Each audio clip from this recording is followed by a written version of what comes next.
Düştü mü? Moya 17 mi?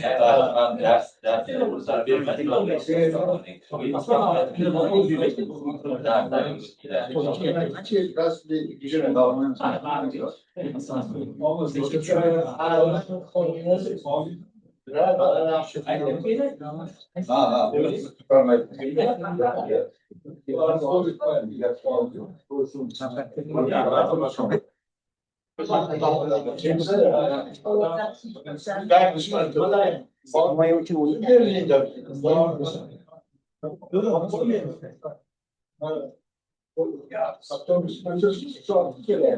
Abla. Tutun. Var mı? Var mı? Bana ne yaptı?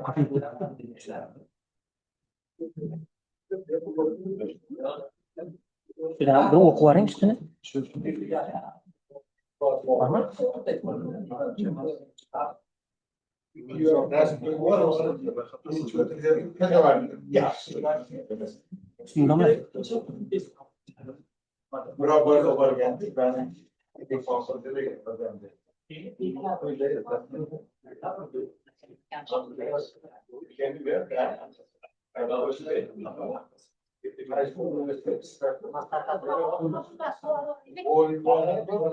Anu zoom diyor, hemen yap koy. Hemen zoom da. Canım ben razı. Kabulümüz var işte. Kabul. Agar ruhsat vesile kabul kılsak. Demin bitti azabımız var. 02.0006 boyunca. Kalmanklar bırakmalar kimyasal tasligi boyunca. Demin ilmiy kengash tarkibi onun chiqishidan tasdiqlangan. Bu bir martali ilmiy kengash. Demek bitta kvol mikrokvol mavjud. Demek bugungi mavzu demek Mirzo Ulug'bek nomidagi O'zbekiston Milliy universiteti Polimer kimyo kafedrasi tayanch doktoranti Usmonova Xurshida Xolboy qizi shu yerdami? Shu yerda ekan. 02.0006 yuqori molekulyar birikmalar kimyosi ixtisosligi bo'yicha polielektrolitlar orasida kuzatiladigan uzoq tartibdagi ta'sirlanuvga asoslangan interpolimer tizimlar mavzusidagi dissertatsiya ishini himoyaga qabul qilish ish Mirzo Ulug'bek nomidagi O'zbekiston Milliy universitetida bajarilgan. Ilmiy rahbar kimyo fanlari doktor professor Muhammadiyev Muxtor Ganiyevich. Demak, dissertantni ma'lumotnomasi va ilmiy seminar xulosasi bilan tanishtirish uchun so'zni ilmiy kotibga beramiz. Marhamat. Assalomu alaykum, hurmatli ustozlar. Usmonova Xurshida Xolboy qizi 1993-yil Sirdaryo viloyatida tug'ilgan. Millati o'zbek, ma'lumoti oliy. 2013-2017-yillarda Mirzo Ulug'bek nomida O'zbekiston Milliy universiteti talabasi, 2017-2019-yillarda O'zbekiston Milliy universiteti magistranti, 2023-yildan hozirgi kungacha O'zbekiston Milliy universiteti tayanch doktoranti, 15 dan ortiq ilmiy ishlar muallifi, xalqaro hamda respublika anjumanlar ishtirokchisi, oilali bir nafar farzandi bor. Usmonova Xurshida Xolboy qizining shaxsiy hujjatlarida dissertatsiyani himoya qilish uchun barcha hujjatlar mavjud. Ilmiy rahbar professor Muhammadiyev Usmonova Xurshida Xolboy qizining 02.0006 yuqori molekulyar birikmalar kimyosi ixtisosligi bo'yicha polielektrolitlar orasida kuzatiladigan uzoq tartibli ta'sirlashuvga asoslangan interpolimer tizimlar mavzusidagi dissertatsiya ishini kimyo fanlari falsafa doktori ilmiy darajasini olish uchun bajarilgan.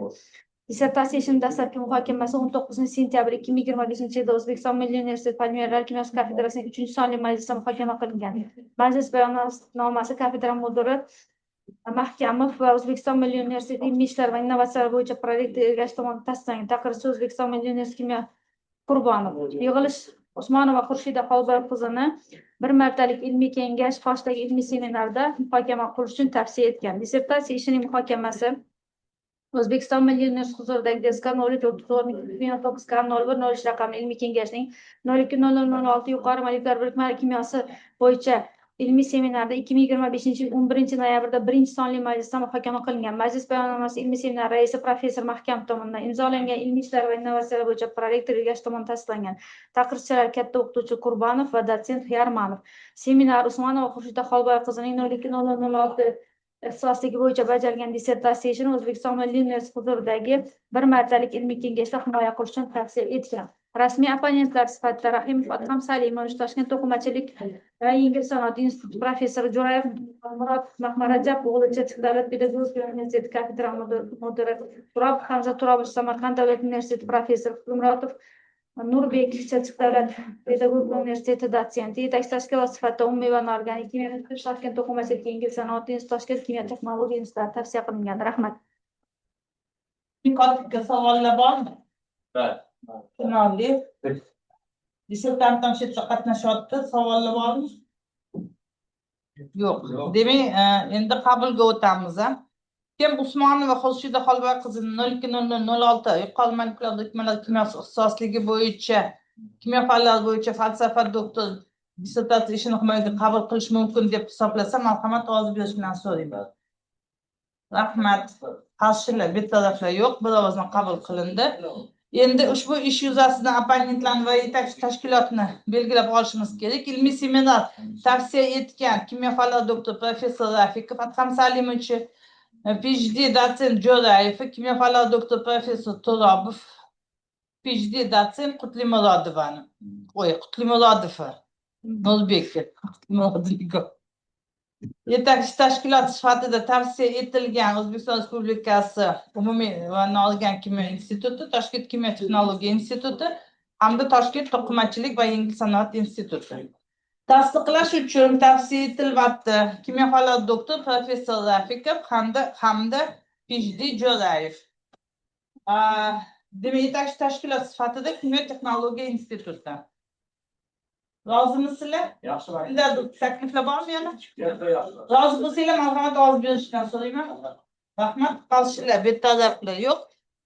Bir ovozdan qabul qilindi. Endi ikkinchi qabulimiz.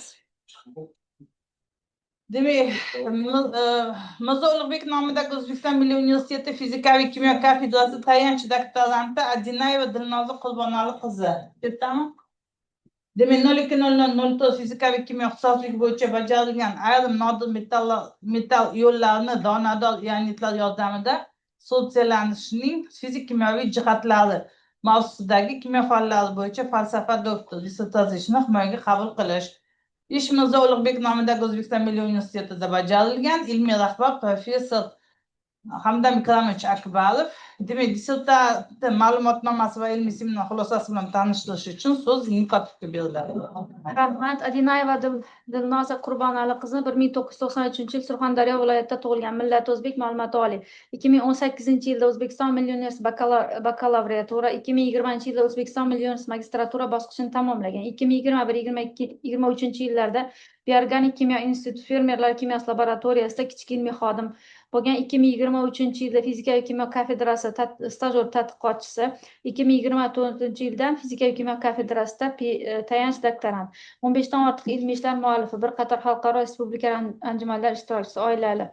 Adinayevaning shaxsiy hujjatlarida dissertatsiyani himoya qilish uchun barcha hujjatlar mavjud. Ilmiy rahbar professor Akbarov. Hozirda Adinayevaning 02.0004 fizik kimyo ixtisosligi bo'yicha ayrim nodir metall ionlarini donador ionitlar yordamida sorbsiyalashning fizik kimyo jihatlari mavzusidagi dissertatsiya ishi kimyo fanlari bo'yicha falsafa doktori dissertatsiya ilmiy darajasini olish uchun bajarilgan.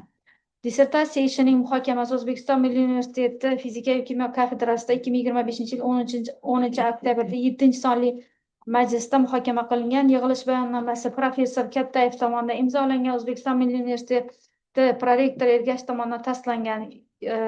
Taqdirchi Ishmamatova. Yig'ilish Adinayeva Dilnoza Qurbonali qizining dissertatsiya ishini O'zbekiston Milliy universiteti huzuridagi ilmiy kengash qoshidagi ilmiy seminarda muhokama qilish uchun tavsiya etgan. Dissertatsiya ishini muhokamasi O'zbekiston Milliy universiteti huzuridagi ilmiy kengashning 02.00.04 fizik kimyo ixtisosligi bo'yicha ilmiy seminarda 2025-yil 6-noyabrda 3-sonli majlisda muhokama qilingan. Majlis bayonnomasi ilmiy seminar raisi professor Kattayev tomonidan imzolangan. Ilmiy ishlar va innovatsiyalar bo'yicha prorektor egasi tomonidan tasdiqlangan. Taqdirchilar professor Bekjanov va professor Salixanova. Seminar Adinayeva Dilnoza Qurbonali qizining dissertatsiya ishini O'zbekiston Milliy universiteti huzuridagi ilmiy kengashda himoya qilish uchun tavsiya etgan. Rasmiy opponentlar sifatida Bekjanov O'zbekiston Milliy universiteti professori, Ro'zmurodov Turin Politexnika universiteti professori, Siddiqov Gubkina nomidagi Rossiya neft gaz va universiteti professori, Husinov Toshkent kimyo texnologiyalar universiteti kafedra mudiri professor, yetakchi tashkilot sifatida Umumiy va Norganik kimyo instituti Toshkent kimyo texnologiyalar instituti tavsiya qilingan. Rahmat. Ortiqcha savollar bormi? Tadqiqot jamshidda agar savollar bo'lsa ma'lumot. Tushunaldingmi? Bunda qabulga o'tamiz. Kim Adinayeva Dilnoza Qurbonali qizini 02.00.04 fizika kimyo ixtisosligi bo'yicha kimyo fanlari bo'yicha falsafa doktor ishini himoyaga qabul qilish mumkin deb hisoblasa, marhamat ovoz berishni so'rayman. Rahmat. Demak, qarshilar betaraflar yo'q, bir ovozdan qabul qilindi. Endi ushbu ish yuzasidan opponentlarni va yetakchi tashkilotni belgilab olishimiz kerak. Demak, tavsiya etilgan kimyo fanlari doktori professor Bekjanov, kimyo fanlari doktori professor Ro'zmurodov, kimyo fanlari doktori professor Siddiqov, kimyo fanlari doktori professor Husinov. Tasdiqlash uchun tavsiya etilyapti. Kimyo fanlari doktori professor Bekjanov, kimyo fanlari doktori professor Siddiqov. Yetakchi tashkilot sifatida tavsiya etilgan Umumiy va Norganik kimyo instituti hamda Kimyo texnologiya instituti. Tasdiqlash uchun tavsiya etilyapti Umumiy va Norganik kimyo instituti. Kimda yana qanday takliflar bor? Bo'ladimi? Marhamat ovoz berishni so'rayman. Qarshilar betaraflar yo'q, bir ovozdan qabul qilindi. Rahmat. Yana bitta qabulimiz. Demak, Biofizika va kimyo kafedrasi tayanch doktoranti Muyassarova Rayhona Ikrom qizini 02.00.04 fizika va kimyo ixtisosligi bo'yicha bajarilgan boshqariladigan gidrofob tabiatli kromozom kompozitsiyalarni fizik kimyoviy xossalar mavzusidagi kimyo fanlari bo'yicha falsafa doktor dissertatsiyasini himoyaga qabul qilish. Ish Mirzo Ulug'bek nomidagi O'zbekiston Milliy universitetida bajarilgan. Ilmiy rahbar kimyo fanlari doktori professor Akbarov Hamdam Ikramovich dissertantni ma'lumotnomasi va ilmiy seminar xulosasi bilan tanishtirish uchun so'zni mikrofon beriladi. Marhamat. Rahmat. Muyassarova Rayhona Ikrom qizi 1991-yil Jizzax viloyatida tug'ilgan, millati o'zbek, ma'lumoti oliy. 2013-yilda Jizzax davlat pedagogika instituti bakalavri, 2022-yilda O'zbekiston Milliy universiteti magistraturani tamomlagan. 2013-2014-yillarda Samarqand davlat arxitektura va qurilish instituti qoshidagi 1-sonli akademik litseyda kimyo fani o'qituvchisi, 2014-2020-yillarda Jizzax shahar 4-sonli maktabda kimyo fani o'qituvchisi, 2023-yildan hozirgi kungacha fizika va kimyo kafedrasida tayanch doktorant. 16 dan ortiq ilmiy ishlar muallifi, bir qator xalqaro respublika anjumanlar ishtirokchisi, oilali 3 nafar farzandi bor. Muyassarova Rayhona Ikrom qizining shaxsiy hujjatlarida dissertatsiyani himoya qilish uchun barcha hujjatlar mavjud. Ilmiy rahbar professor Akbarov. Muyassarova Rayhona Ikrom qizining 02.00.04 fizik kimyo ixtisosligi bo'yicha boshqariladigan gidrofob tabiatli kromozom kompozitlarning fizik kimyo xossalari mavzusidagi dissertatsiya ishi kimyo fanlari falsafa doktor ilmiy darajasini olish uchun bajarilgan. Dissertatsiya ishining dastlabki muhokamasi O'zbekiston Milliy universitetining 2025-yil 13-oktyabrda fizika va kimyo kafedrasining 7-sonli kengaytirilgan majlisda muhokama qilingan. Yig'ilish bayonnomasi majlis raisi professor Kattayev tomonidan imzolangan. Ilmiy ishlar va innovatsiyalar bo'yicha prorektor Ergash tomonidan tasdiqlangan. Taqdirchi Yarkulov. Yig'ilish Muyassarova Rayhonaning dissertatsiya ishini O'zbekiston Milliy universiteti huzuridagi ilmiy kengash ilmiy seminarga muhokama qilish uchun tavsiya qilgan. Dissertatsiya ishini muhokamasi O'zbekiston Milliy universiteti huzuridagi ilmiy kengashning 02.00.04 fizik kimyo ixtisosligi bo'yicha ilmiy seminarida 2025-yil 6-noyabrdagi 3-sonli majlisda muhokama qilingan. Majlis bayonnomasi ilmiy seminar raisi professor Kattayev tomonidan imzolangan. Ilmiy ishlar va innovatsiyalar bo'yicha prorektor Ergash tomonidan tasdiqlangan. Taqdirchilar professor Ro'zmurodov va katta ilmiy xodim Yo'ldoshev.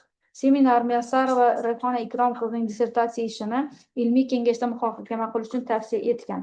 Rasmiy opponentlar sifatida Ro'zmurodov Turin Politexnika universiteti professori, Siddiqov Gubkina nomidagi Rossiya davlat neft gaz universiteti professori, Bekjanov O'zbekiston Milliy universiteti professori, Yo'ldoshev polimerlar kimyosi va fizikasi instituti katta ilmiy xodimi, Mirzayev Samarqand davlat universiteti fizika katta o'qituvchisi, yetakchi tashkilot sifatida umumiy va noorganik kimyo instituti, Toshkent kimyo texnologiya institutlari tavsiya qilingan. Rahmat e'tiboringiz uchun. Bitta savollar bormi? Talabgorga yo'qmi savollar? Unda qabulga o'tamiz. Kimyo Rayhona Ikrom qizi 020004 fizika kimyo ixtisosligi bo'yicha kimyo fanlari bo'yicha falsafa doktor ishini qabul qilish mumkin deb hisoblasa, marhamat ovoz berishni so'rayman. Rahmat. Qarshilar betaraflar yo'q, birozdan qabul qilindi. Endi ushbu ish yuzasidan abonentlarni va yetakchi tashkilotni tanlab olishimiz kerak. Demak, tavsiya etilgan kimyo fanlari doktor professor Ro'zimurodov, kimyo fanlari doktor professor Bekjonov, kimyo fanlari doktor professor Sidiqov, kimyo fanlari doktori Yuldashev. Demak, tasdiqlash uchun tavsiya etilyapti Ro'zimurodov Olim Nalbekovich hamda kimyo fanlari doktori Yuldashev Sherzod. Yetakchi tashkilot sifatida demak tavsiya etilgan Noorganik kimyo instituti hamda kimyo texnologiya instituti tavsiya etilyapti o'sha Noorganik kimyo instituti. Demak, yana takliflar bormi? Bo'ladi. Mirzayev Sherzodga ham ayt. Kimmi? Mirzayev Sherzod. Yo'ldoshev bitta. Aha, bitta tavsiya etilgan Ro'zimurodov, Bekjonov, Sidiqov, Yo'ldoshev hamda Mirzayev. Tasdiqlanyapti Ro'zimurodov bilan Yo'ldoshev. Bo'ladimi? Rozimisiz? Olim aka? Rozisiz. Mirzayev biz oldin aytdikki, Mirzayev bu yo'nalishda ishlagan, yaqinda zashta qildi. Bo'lmasa Mirzayev qilaylik Sherzod o'rniga. Sherzod polimershik. Sellyuloza bo'yicha. Obyektda Telmizium. O'shaning uchun taklifinglarni so'radim-da. Rozi bo'lsanglar, unda Mirzayevni olamiz. Demak, professor Ro'zimurodov hamda PhD Mirzayev. Kim rozi bo'lsa, marhamat ovoz berishni so'rayman. Dotsentligi bormikan ularni ongli? Xabari? Dotsentligi yo'q. Bo'lmasa mumkin emas. Dotsentligi bo'lmasa mumkin emas. Abonentlikka mumkin emas. Yaqinda Yaqinda himoya qilgan bo'lsa, unda ololmaymiz. Dotsentligi Ya o sellulozachi-da. Biz ham sellulozaga borib nima qilamiz taqaning. Ko'ch qoldi. Ayniga. Endi nizom bo'yicha ishlaymiz olmakka. Nizomda dotsentlar. O'zimga javob bering. Bo'ldi, domla. Xo'p. Yetakchi tashkilot siz rozi bo'lsangiz bo'ldi. Siz hamma taxloschilarni aniq ketasiz. O'rnini bosib ketasiz. Demak, yetakchi tashkilot umumiy Noorganik kimyo instituti. Rozimisizlar? Marhamat ovoz berishni so'rayman unda. Rahmat. Qarshilar betaraflar yo'q, birozdan qabul qilindi. Shu bilan qabulimiz tugadi. Endi himoyaga o'tamiz.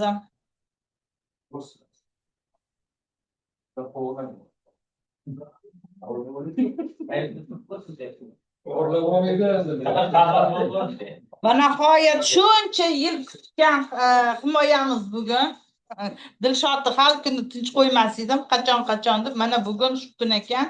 Demak, bugungi kun tartibimizda masala qabul himoya Boyqobulov Dilshod Bahriddinovich tomonidan 020004 fizikaviy kimyo ixtisosligi bo'yicha bajarilgan nikel va kumush kiritilgan nanotrubkali titan oksidi materiallarini olinishi va xossalar mavzusidagi kimyo fanlari kimyo bo'yicha falsafa doktori dissertatsiya ishini himoyasi ish Mirzo Ulug'bek nomidagi O'zbekiston Milliy universitetida bajarilgan. Ilmiy rahbar kimyo fanlari doktori professor Ro'zimurodov, rasmiy abonentlar kimyo fanlari doktori professor Akbar Hamdam Ikromovich hamda PhD Musayev yetakchi tashkilot O'zbekiston Respublikasi Fanlar akademiyasi polimerlar va fizikasi instituti.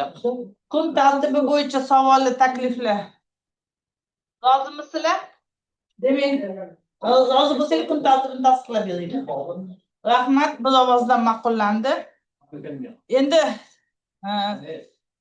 talabgorni shaxsiy ishlari bilan tanishtirish uchun so'z ilmiy kengashimiz ilmiy kotibiga berildi. Rahmat. Boyqobulov Dilshod Bahriddinovich 1988-yilda Jizzax viloyati G'allaorol tumanida tug'ilgan. Millat o'zbek, ma'lumoti oliy. 2015-yilda Jizzax davlat universiteti bakalavri, 2017-yilda Guziston davlat universiteti magistraturani tamomlagan. 2015-2016 yillarda Oqoltin tumani 17-maktabda kimyo fani o'qituvchisi. 2017-2020 yillar Sirdaryo davlat xalq ta'lim boshqarmasida ishlagan. 2021-2020 yillar Toshkent kimyo texnologiya instituti Yangiyer filialida faoliyat yuritgan. Hozirgi kunda O'zbekiston Milliy universiteti kimyo fakulteti tayanch doktoranti, 15 dan ortiq ilmiy ishlar muallifi, bir qator xalqaro respublika anjumanlar ishtirokchisi, oilali 4 nafar farzandi bor. Boyqobilovning shaxsiy hujjatlarida dissertatsiyani himoya qilish uchun barcha hujjatlar mavjud. Ilmiy rahbar professor Ro'zimurodov.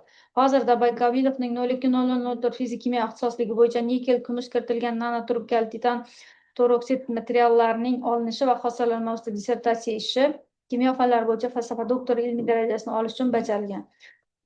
Dissertatsiya ishining dastlabki muhokamasi O'zbekiston Milliy universiteti kimyo fakulteti organik va fizikaviy kimyo kafedrasining 6-sonli kengaytirilgan majlisida muhokama qilingan. Yig'ilish bayonnomasi majlis raisi professor Xalikov tomonidan imzolangan. Ilmiy ishlar va innovatsiyalar bo'yicha prorektor Ergashev tomonidan tasdiqlangan. Taqrizchilar Berdimurodov va Azimova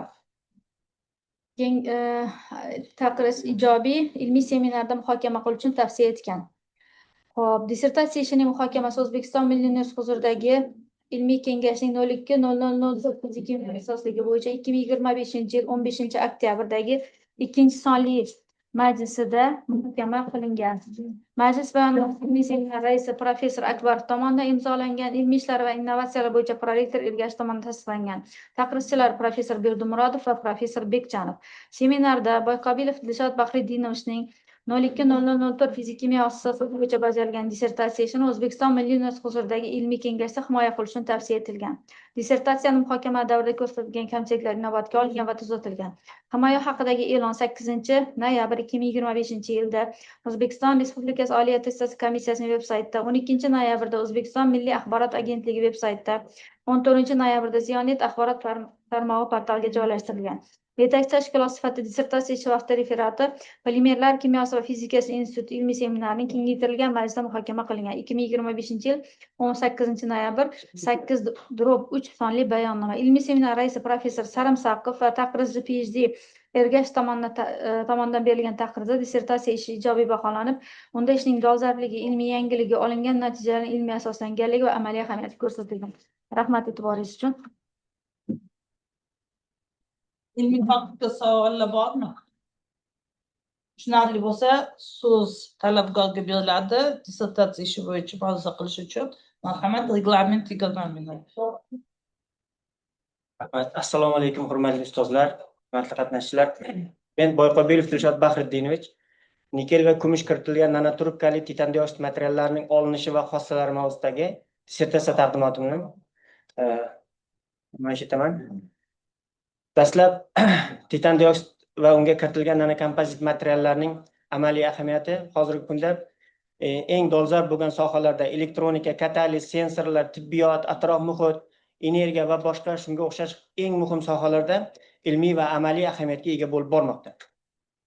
Hop, tadqiqotning maqsadi sifatida nikel va kumush kiritilgan nanotrubkali titan dioksid materiallarining olinishi va ularning xossalarini tadqiq qilishdan iborat. Tadqiqot davomida quyidagi vazifalar belgilab olingan. Elektrokimyo analiz usuli yordamida titan dioksid nanotrubkalarining maqsadli sintezini amalga oshirish hamda ularning tarkibiga dimetallarni, ya'ni nikel va kumush metallarini kiritish orqali yangi nanokompozit materiallarni shakllantirish va unga ta'sir etuvchi omillarni aniqlash. Shuningdek, titan dioksid asosidagi nanokompozit materiallarda metallarning kristal panjara bilan integratsiyasini, kimyoviy bog'lanishi, reaksiya mexanizmlarini tadqiq etish, titan dioksid nanotrubkalari va metal kiritilgan nanokompozit materiallarning fizik-kimyoviy, fazaviy, optik, sirt morfologik xossalarini turli zamonaviy usullar yordamida tahlil qilish, sintez qilib olingan titan dioksid nanotrubkalari va kompozit materiallarning elektrod materiallarning elektrokimyoviy parametrlarini tadqiq etish, shuningdek olingan nanokompozitlarning fotokatalitik xossalarini tahlil qilish va ularning zararli organik birikmalarini fotodegradatsiyada qo'llash imkoniyatlarini baholashdan iborat. Tadqiqotning ilmiy yangiligi sifatida elektrokimyo analiz usuli bilan ammoniftarit, suv, etilenglikol tarkibli elektrolitda titan dioksid nanotuzilmalar olishning optimal sharoitlari aniqlangan. Bunda diametri 80-130 nanometr bo'lgan yuqori darajada tartiblangan titan dioksid nanotrubkalar olingan. Elektrokimyoviy siklik volt ampermetr usulida titan dioksid nanotrubkalariga nikel va kumush metallarining nazoratli kodopingi amalga oshirilgan. Hosil bo'lgan titan dioksid nanotrubkalarida nikel va kumush nanozarralarining sharsimon va nanoklaster ekanligi isbotlangan.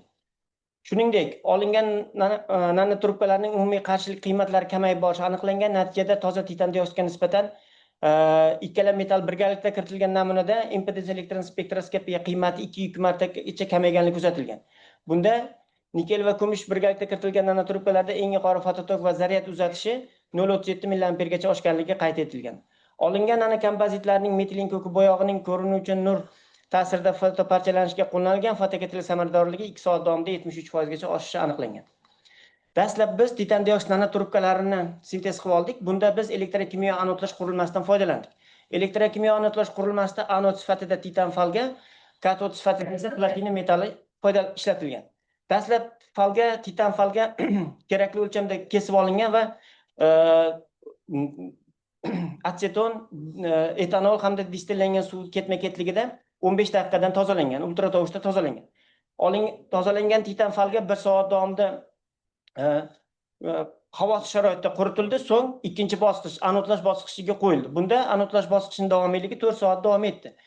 Shundan so'ng anodlash bosqichidan so'ng ikkinchi tozalash bosqichi, ya'ni xuddi shunday atseton, etanol distillangan suvda ketma-ketligida davomiyligi 1 daqiqacha bo'lgan muddatda ultratovushda tozalandi va 450 gradusda kalsinatsiya qilindi.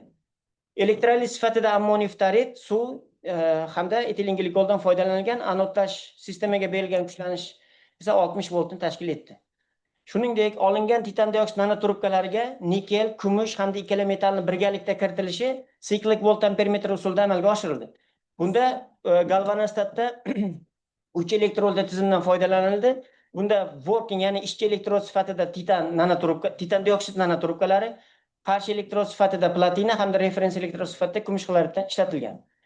Hop, nikel xloridning 0,04 molyarli, kumush nitratining esa 0,096 millimolyarli eritmalari dopingda ishlatilgan, elektrolit depozitida ishlatilgan. Biz olingan titan dioksid nanotrubkalari va nanokompozit materiallarning shakllanish mexanizmiga nikel misolida to'xtalib o'tamiz. Dastlab titan dioksid nanotrubkalari sirt yuzasiga nikel ionlari sirt yuzaga adsorpsiya bo'ladi. Keyingi bosqichda nikel ionlari o'sha struktura tarkibidagi titan 4+ ionlari bilan qisman almashinadi. Bu almashinish jarayonida nikel 2+ hamda titan 4+ ionlari o'rtasida zaryad defekti hisobiga, bu zaryad defektini yo'qotish uchun sistema titan 4+dan 3+ga hamda kislorod vakansiyalar hosil bo'lish hisobiga yo'qoladi. Umumiy holda biz jarayonni quyidagicha taklif etyapmiz. Olingan titan dioksid nanotrubkalarining dastlab SEM tahlillari o'rganildi. Yuqoridan va kesma tasvirlariga qaraydigan bo'lsak, nanotrubkalar bir xil silliq devorli, muntazam tartiblangan ekanligini ko'rish mumkin. Bu esa anodlash parametrlarining to'g'ri tanlanganligidan dalolat beradi. Shuningdek, elemental xaritalash, elemental mapping natijalariga ham qaraydigan bo'lsak, bu yerda nanotrubkalar sirt yuzasida titan va kislorod metal elementlarining bir xilda tarqalganligini ko'rishimiz mumkin bo'ladi. Shundan so'ng titan dioksid nanotrubkalariga nikel, kumush hamda ikkala metalning birgalikda kiritilgan namunalarning SEM tahlillarini ham o'rganildi. Bunda sirt yuzalarga nanotrubkalarning SEM tahlillariga qaraydigan bo'lsak, sirt yuzada sharsimon va nanoklaster shaklidagi metal zarrachalari mavjudligi ko'rinadi. Elemental xaritalash natijalarida ham sirt yuzada bir xil tartibda nikel hamda kumush metallar tarqalganligi buning isboti sifatida ko'rish mumkin. Shuningdek, olingan nanotrubkalarning morfologiyasiga e'tibor qaratadigan bo'lsak, sistemaga beriladigan kuchlanish nanotrubkalar uzunligiga, nanotrubkalar diametriga hamda devor qalinligiga ta'siri o'rganildi. Nanotrubkalar diametriga kuchlanish ortib borgan sari ularning eng maksimal qiymati oshib borgan, lekin nanotrubkalar uzunligi hamda nanotrubkalar devor qalinligi 60 voltgacha muntazam oshib borgan, shundan so'ng kamayish holati kuzatilgan. Biz titan dioksid nanotrubkalarining elementar analizini, nanokompozit materiallarning elementar analiziga e'tibor qaratadigan bo'lsak, bu yerda nikel 4,49%, kumush esa 2,6% ni tashkil etdi.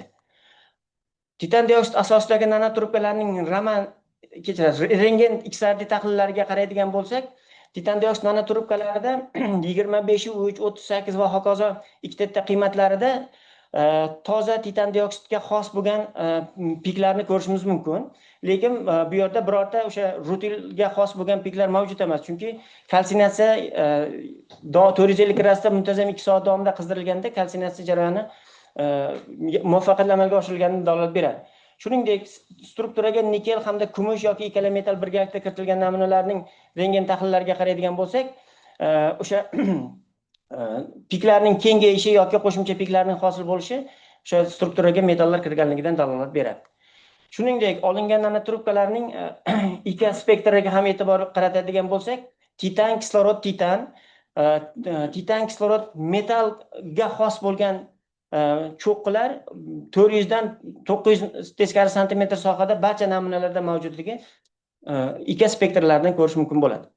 Shuningdek, olingan namunalarning Raman tahlillari ham o'tkazildi. Bunda titan dioksid nanotrubkalariga xos bo'lgan, ya'ni anatazga xos bo'lgan Raman modlari mavjud. Masalan, titan dioksid nanotrubkalarida 144 teskari santimetr sohada yuqori intensivlikdagi pik bergan bo'lsa, keyingi namunalarimizda bu piklarning siljishi yoki qo'shimcha Raman modlarining hosil bo'lishi o'sha strukturaning o'zgarganligidan, ya'ni metallar strukturaga kiritilganligidan yana bir bor dalili bo'ladi.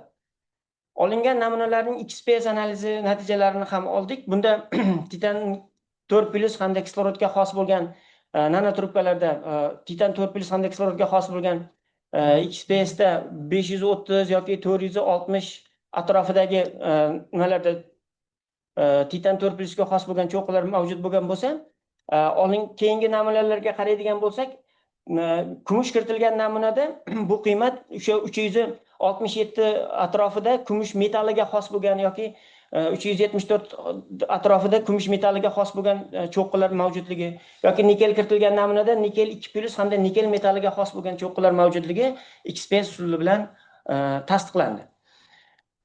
Shuningdek, titan dioksid asosidagi nanotrubkalarning sirt maydoni va g'avoklik usuli ham tahlil qilindi.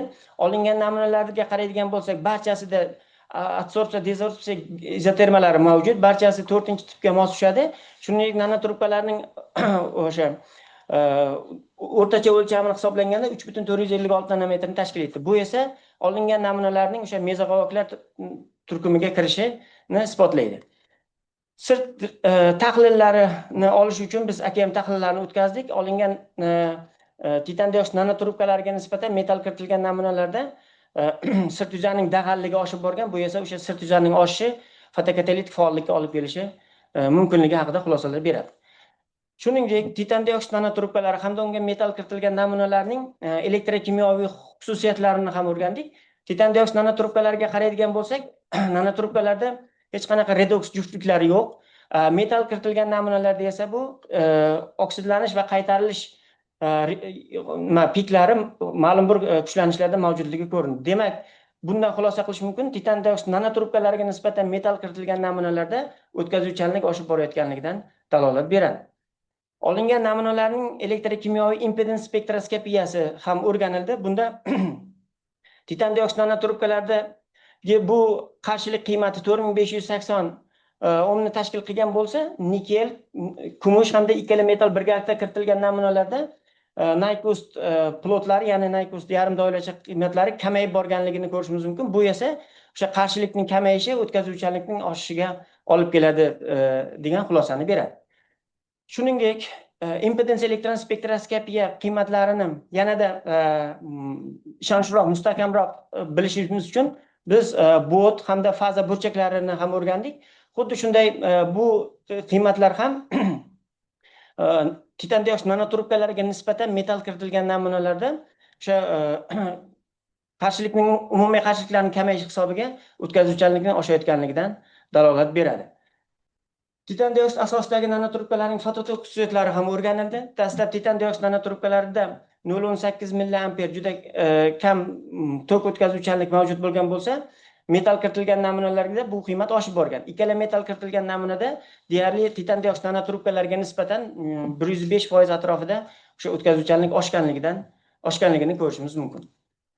Shuningdek, olingan nanotrubkalarning DFT tahlillari ham o'tkazildi. Eksperimental optik yutulish spektrlariga qaraydigan bo'lsak, o'sha kichik energiya sohalarida o'sha taqiqlangan soha kengligiga oid cho'qqilar mavjud bo'lgan bo'lsa, shuningdek, band strukturaviy nazariy hisob-kitob chizmalariga ham qaraydigan bo'lsak, titan dioksid nanotrubkalaridan to metal kiritilgan namunalarga nisbatan bu nazariy hisob-kitoblangan umumiy tendensiya o'sha kamayib borish tartibida joylashgan.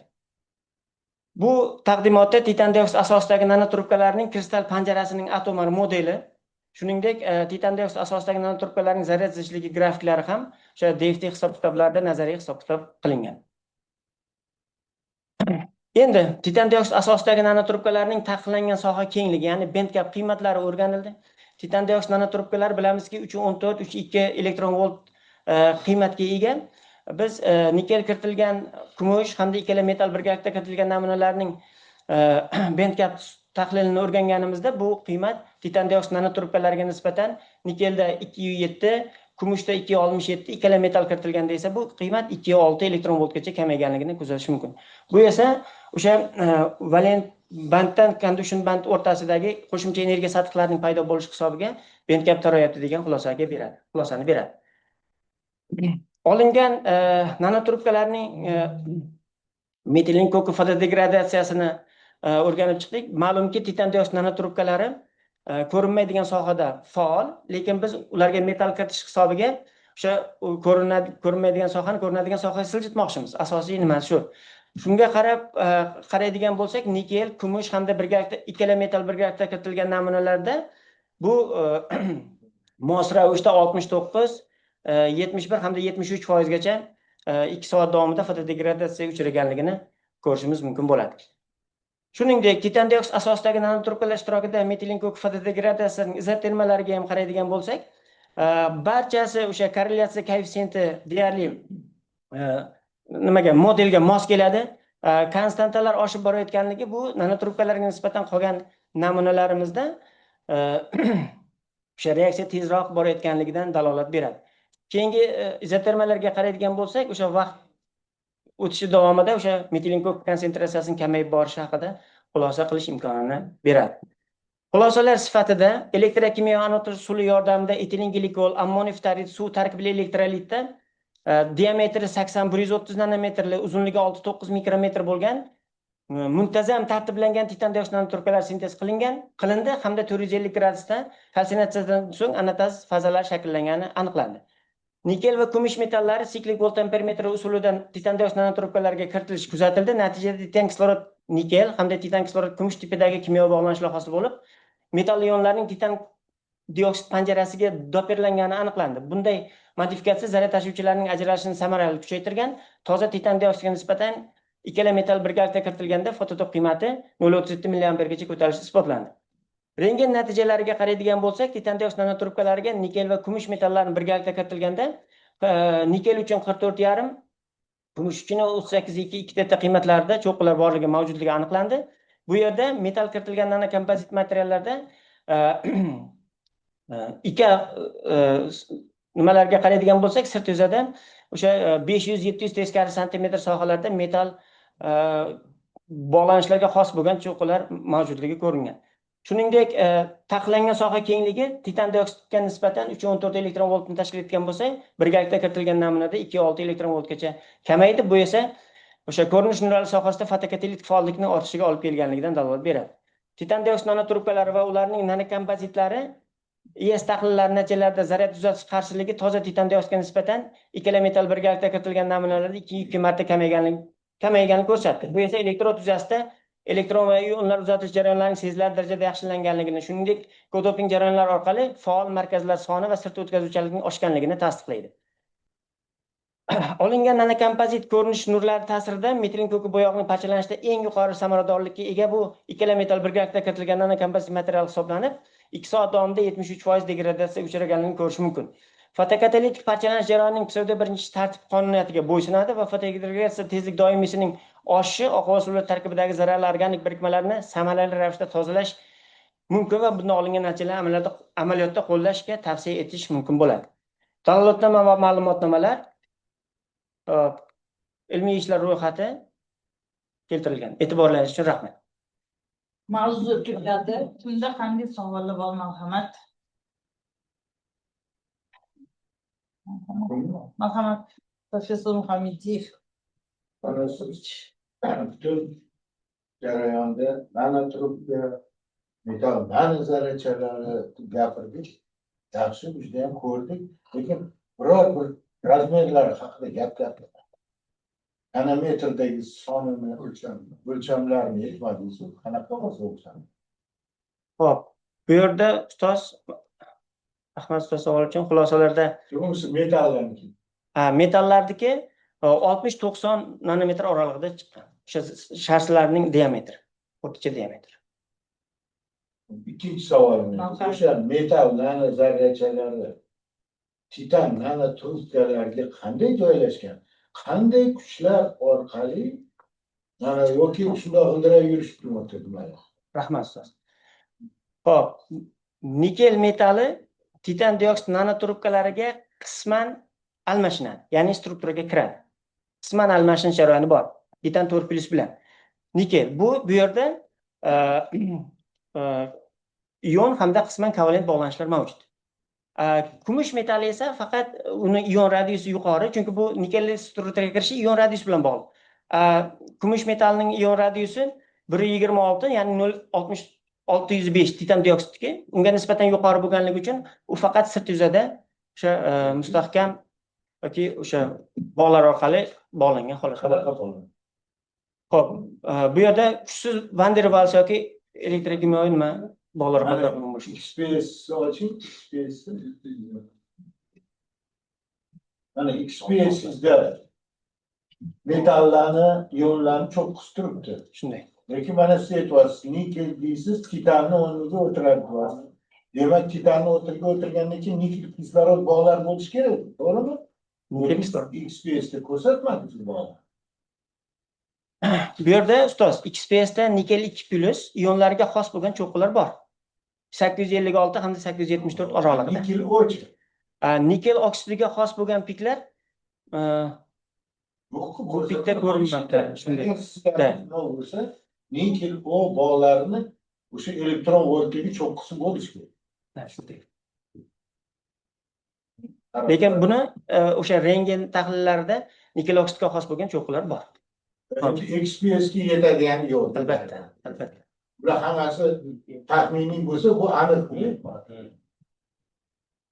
Marhamat, yana kimda savol? Marhamat. Siz hozir 5-xulosani o'qiyotganingizda aytdingizki, metilin kokini fotokatalitiq xususiyat o'rganayotganingizda nikel bilan kumushni baravar qo'shilgani yaxshi natija berdi. Shunday. Nima shu? Rahmat ustoz savol uchun.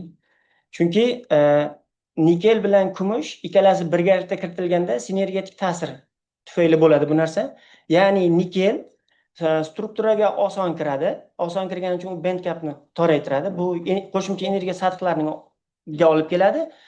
Kumush esa o'sha ko'rinuvchan sohadagi nurlarni yaxshi yutib, elektronlarni oksid qavatga oson o'tkazadi.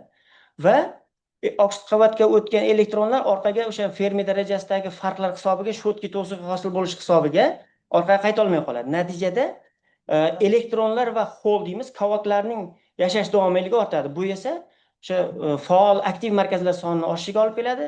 Aktiv markazlar esa fotokatalit faollikka ta'sir qiladi. Shunday deb tushuntirish mumkin. Marhamat, yana kim savol? Marhamat. Savol davomida 73% degradatsiya jarayoni bo'ldi-da, kam emasmi? Keyin boshqa fotokatalizatorlar bilan solishtirmadingizmi? Shu taqdir shaxsan nimadingiz? Rahmat ustoz savol uchun. Titan dioksid nanotrubkalari o'zi ko'rinadigan sohada deyarli yutilish ko'rsatmaydi, lekin ko'rinadigan sohada o'sha 73% gacha oshganligi to'g'ri. Boshqa masalan fotokatalizatorlar bor, ular 80 yoki undan yuqori degradatsiyaga uchrashi mumkin. Lekin titan dioksid nanotrubkalariga nisbatan bizda metal kiritilgan namunalar bu birmuncha yaxshi deb hisoblash mumkin desak bo'ladi. Shunday deb xulosa qilyapmiz. Anodlash jarayoni 4 soat olib bordingizda. Shunday. Nima uchun 4 soat? Rahmat ustoz. Titan dioksid nanotrubkalarini sintez qilishda eng muhim parametrlardan bittasi bu anodlash vaqti. Anodlash vaqtining 4 soat davomiyligi nanotrubkalar bir tekisda shakllanishi uchun optimal vaqt sifatida 4 soat tanlab oldik. Agar biz 3 soat, 2 soat, 1 soatda ham olib borgan nanotrubkalarimizda nanotrubkalar o'sha nima ionlarning bir xil tekislik tarqalishi nanotrubkalarning hosil bo'lishi uchun qo'shimcha faktorlarda bu yerda 4 soatgacha yetmasa nanotrubkalar shakllanishi o'sha mana bu sendagi holatga o'xshagan nanotrubkalar olinmagan. Agar 4 soatdan oshib ketadigan bo'lsa, ionlar diffuziyasi yoki boshqa parametrlar hisobiga nanotrubkalar ustki qismi yemirilib biroz o'sha buzilgan holatlarga olib keldi. Shuning uchun ham biz optimal holatda 4 soat deb oldik. Vaqtni o'zgartirib, qilishchi, vaqtni o'zgartirib, kuchlanishni o'zgartirib. Xuddi shunday. Ustoz, vaqt to'ppa-to'g'ri savolingiz. Agar vaqtni o'zgartirib, qolgan parametrlarni o'zgartirsa, bo'ladi bu narsa. Yana xuddi shunday nanotrubkalar shakllanishi mumkin, faqat jarayon birmuncha, masalan uchun temperatura, pH shunga o'xshash parametrlarni boshqarish biroz qiyinroq bo'lib qoladi. Shuni hisobiga biz o'sha 4 soat optimal holatda qolganmiz.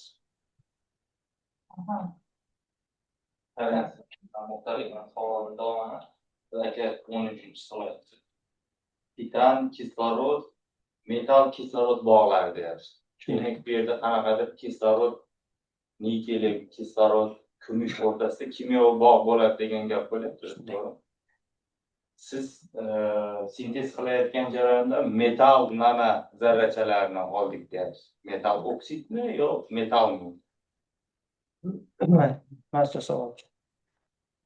Sem tahlillariga qaraydigan bo'lsak, sirt yuzida o'sha metal zarrachalarini ham ko'rish mumkin.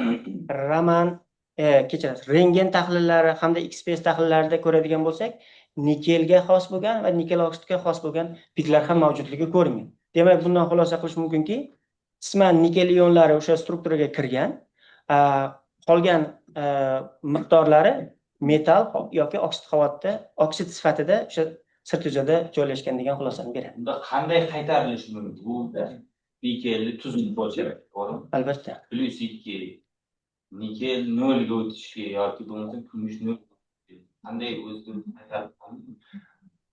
Rahmat. Bu yerda elektrokimyoviy xususiyatlariga qaraydigan bo'lsak, nikel o'sha 2 hamda nikel 3+ qiymatlariga o'tishi uchun o'sha ma'lum bir kuchlanishga yetganda xuddi shunday piklar bergan bu yerda ham.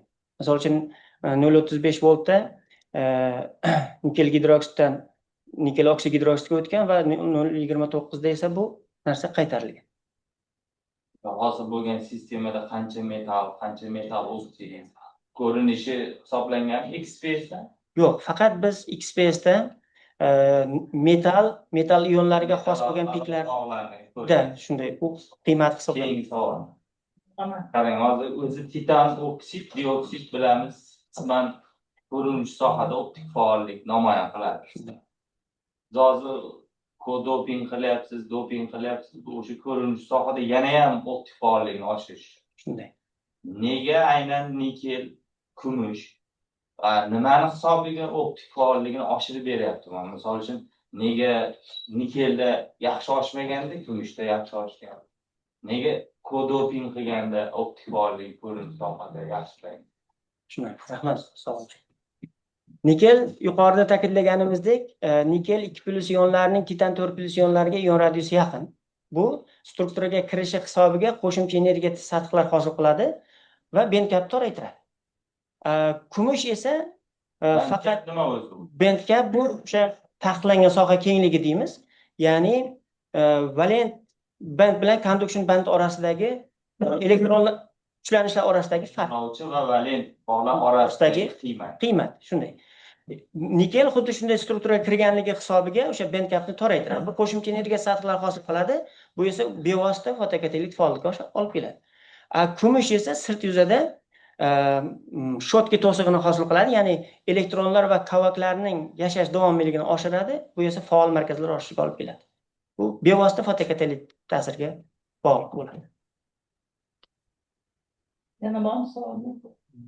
Zoomda qatnashayotganlar savollar bormi? Да, можно вопрос?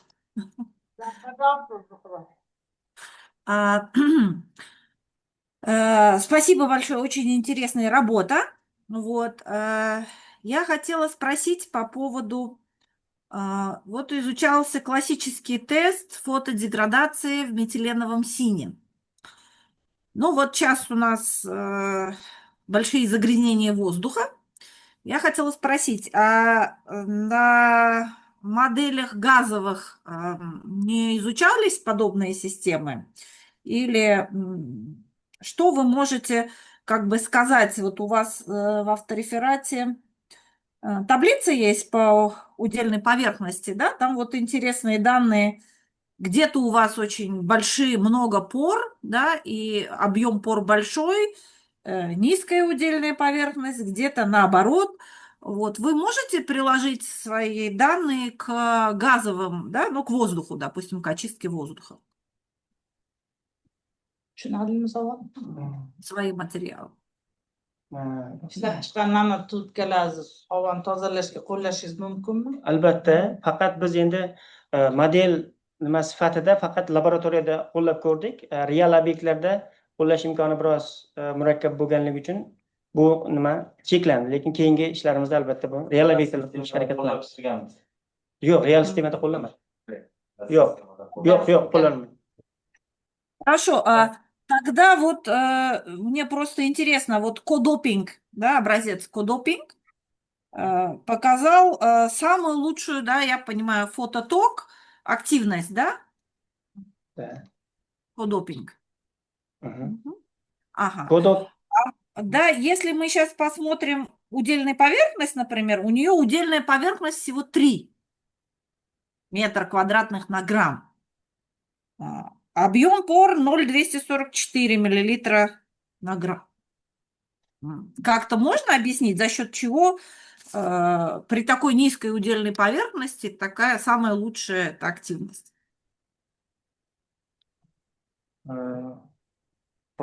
Tushunarli. o'sha nimaga nisbatanligini Lekin Nimaga? O'tuvchiligi yuqori. kodopingli namunada, rahmat ustoz savol uchun, kodopingli namunada o'sha sinergetik ta'sir qolgan metall kiritilgan namuna yoki titan dioksid nanotrubkalarga nisbatan sinergetik ta'sir hisobiga o'tkazuvchanlik oshyapti degan xulosaga kelganmiz. Синергетический. Я поняла. Так, тишина. И один последний вопрос. Вот расчет band gap calculation и эксперимент. У вас эксперимент СДО и я на DFT band gap calculation. Вопрос. Вопрос, совпадают ли эти данные между собой? Rahmat ustoz. DFT hisob kitoblarida asosan nazariy hisob kitoblarga asoslangan. Nazariy hisob kitoblarga asoslangani uchun ba'zi bir namunalarda o'sha bandgap qiymati titan dioksid boya tavuk plotga nisbatan boshqacharoq chiqqan. Bu nazariy hisob kitoblarda. Lekin haqiqiy o'sha ultrabinafsha spektrofotometrda hisoblab topgan taqiqlangan soha kengligi o'sha real natijalarga asoslangan. Lekin DFTda bu biroz har xil chiqishi tabiiy, chunki u nazariy hisob kitoblarga asoslangan degan desak bo'ladi. Xo'p, rahmat. Marhamat, kimda yana savollar bor? Zoomda qatnashayotganlar. Yetarlimi? Yetarli bo'lsa, unda dissertatsiya bo'yicha seminar va yetakchi tashkilot xulosasi hamda avtoreferaatga kelgan taqdirlar bilan tanishish uchun Rahmat. Yetakchi tashkilot sifatida dissertatsiya ishi polimerlar kimyosi va fizikasi institutida muhokama qilingan 2025-yil 18 noyabr 8:03 sonli bayonnoma taqrizchi Ergashev xulosa ijobiy ayrim kamchilik va takliflar berilgan titan to'roksid nanotrubkalarga nikel va kumush metallarni kiritish natijasida hosil bo'ladigan metallarning haqiqiy kimyoviy tabiati, strukturaviy holati qanday aniqlanadi? Ya'ni ushbu metallar titan to'roksid kristal panjarasiga substitutsiya mexanizmi orqali kirib, steximetrik jihatdan aniqlangan yagona fazali birikma hosil qiladimi? Yoki ularning miqdori odatda qoldiq fraksiyalar X katta bir shaklida ifodalanib, tizim titan toroksid, drop nikel, titan toroksid, kumush yoki titan toroksid, nikel, drop kumush tipidagi kompozit yoki ikki fazali nanostruktura ko'rinishda bo'ladi. Keyingisi titan toroksid nanotrubkalarga metal ionlarni kiritish jarayonida nikel va kumush misolida ushbu kompozitning barqaror hosil bo'lishiga ta'sir qiluvchi metodologik cheklovlar nimalardan iborat? Elektrokimyoviy anodlash va metal kiritish sharoitlarining kuchlanish, elektrolit tarkibi, vaqt, harorat, sirt faolligi, nanotrubka strukturasiga, metalning nanotrubka devorlari bo'ylab turli xil taqsimlanishiga, fazalararo chegaralar hosil bo'lishiga va kompozitning yakuniy xossalariga qanday ta'sir qilishini qanday ilmiy dalillar bilan izohlaysiz? Keyingisi nikel yoki kumush metal ionlari kiritilishi natijasida hosil bo'lgan titan toroksid metal kompozitlarining fotokatalitik samaradorligi oshishi qanday fizik-kimyoviy mexanizmlar bilan izohlanadi? Ya'ni kompozit hosil bo'lgach, titan toroksidning elektron kovak ajralishi, rekombinatsiya tezligi, yorug'likning yutilish spektri, sirt faol markazlari va plazmanik effektlari qanday kuchaygani, Raman, UV, fototok, EIS natijalari asosida qanday baholanadi hamda adabiyotlarda keltirilgan kompozit mexanizmlari bilan qanchalik mos keladi? Keyingisi metal ionlari kiritilishi natijasida hosil bo'lgan titan toroksid nikel, titan toroksid kumush yoki titan toroksid nikel drop kumush nanokompozitlarning real texnologik jarayonlarda oqova suvlarni fotokatalik tozalash, organik moddalarning oksidlanishi, sensorlar yoki fotoelektrokimyoviy qurilmalar uchun amaliy qiymati qanday mezonlar asosida baholanadi? Ushbu kompozitlarning barqarorligi, sirt faolligi, fotokatalik tezlik doimiysi, strukturaning vaqt davomida o'zgarishi, mexanik mustahkamligi kabi ko'rsatkichlar sanoat miqyosida o'tganda qanday cheklovlar keltirib chiqarishi mumkin? Avtoreferatga kelgan taqrizlar. Birinchisi, Fransis Skorino nomidagi Gomel davlat universiteti ilmiy ishlar bo'yicha prorektori, fizika matematika fanlari doktori, dotsent Kovalenkodan taqriz ijobiy kamchilik keltirmagan. Belarus Respublikasi Fanlar akademiyasi metallofizika va radiofizika instituti bo'lim mudiri Agafanov nomidan kelgan taqriz ijobiy kamchilik keltirmagan. Keyingisi, Ozarbayjon Respublikasi Fanlar akademiyasi akademik Nagiyev tomonidan Kataliz Nagiyev nomidagi Kataliz va Norganik kimyo instituti laboratoriya mudiri professor Aliyevdan taqriz ijobiy kamchilik keltirmagan. Keyingisi, Grebenchikov nomidagi Silikatlar kimyosi instituti laboratoriya mudiri professor Shilovadan taqriz ijobiy quyidagicha tavsiyalar keltirilgan. Birinchisi, nikel va kumush ionlarini ligerlovchi qo'shimchalar sifatida tanlash nimaga asoslangan? Ikkinchisi, titan toroksid nanotrubkalar yuzasida metal nanostruktura mavjudligi faol markazlar sonining ortishiga olib kelishi nimaga asoslangan? Boshlang'ich va modifikatsiyalangan titan toroksid nanostrukturalar yuzasida faol markazlar taqsimoti bo'yicha tadqiqot o'tkazilganmi? Keyingisi, qaysi tadqiqot usullari yordamida nikel nanotrubkalar tarkibida ikki xil shaklda mavjudligi? Birinchi, struktura ichidagi kiritilgan ion ko'rinishda, ikkinchisi nikel oksid strukturalari ko'rinishda aniqlangan. Keyingisi, 10-chi rasmga asoslanib fotokatalitik faollik qiymatlarini baholash biroz mushkul. Ehtimol avtoreferat jadvalining yangi sintez qilingan tarkiblar uchun fotokatalitik faollikning aniq qiymatlari bilan to'ldirish maqsadga muvofiqdir. Bizning fikrimizcha olingan titan toroksid nanotrubkalarning fotokatalik xossalarini va solishtirma maydoni yuqori fotokatalitik faolligiga ega bo'lgan tijorat asosidagi titan toroksid nanotrubkalar bilan taqqoslash foydali bo'lardi. Keyingi taqriz Milliy tadqiqot universiteti huzuridagi Fundamental va amaliy tadqiqotlar instituti direktori professor Razakovdan taqriz ijobiy quyidagicha tavsiyalar keltirgan. Birinchisi, nanometallarning barqarorligi va qayta ishlatish imkoniyati bo'yicha qisqa muddatli siklik sinovlarni kiritish ularning amaliy qo'llanishini yanada ishonchli asoslab berishi mumkin. Keyingisi, nanokompozitlarning fotokatalik faoliyatini faqat MB metilen ko'kida endi eritmasda emas, balki boshqa organik ifloslantiruvchilarda, misol uchun adamin B bo'lsa kerak, bilan solishtirib ko'rish ularning universalligini namoyon qilgan bo'ladi. Keyingisi, nanokompozitlarning UV spektrlari asosida optik band gap qiymatlari qo'shimcha tarzda kubika munk usulni qo'llash, Taus usuli bilan solishtirish bo'yicha xulosalar taqdim etilsa yanada asosiy bo'lgan bo'lardi. Keyingisi Tula davlat universiteti mashinasozlik va materialshunoslik kafedrasi professori Markovadan hamda kafedra mudiri kimyo fanlari nomzodi Alferovdan taqriz ijobiy kamchilik keltirilmagan. Rahmat. Sud talabgorga beriladi ko'rsatilgan kamchiliklarga avtorizatsiya va yetakchi tashkilotlar javob berish uchun.